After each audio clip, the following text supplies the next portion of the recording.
Hello bachcho, let's read the question.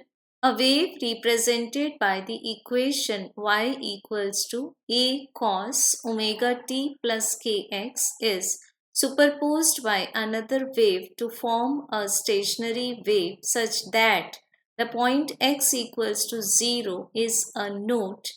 The equation for other wave is.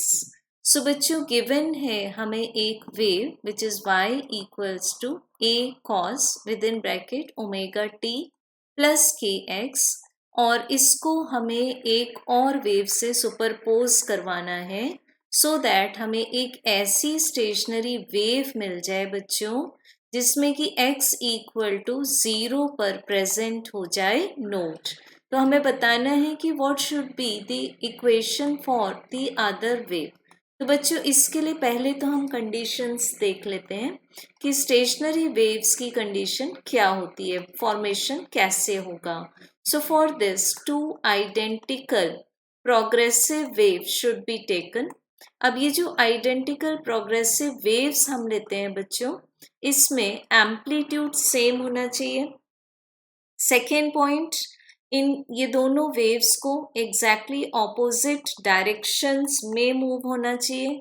Means suppose एक wave X axis के along जाती है तो another wave should go along negative X axis, as well as इनमें phase difference होना चाहिए पाई का।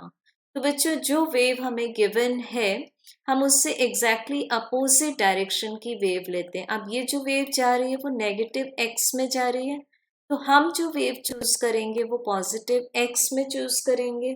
सो it is y equals to a cos omega t minus K X, then phase difference होना चाहिए पाई का।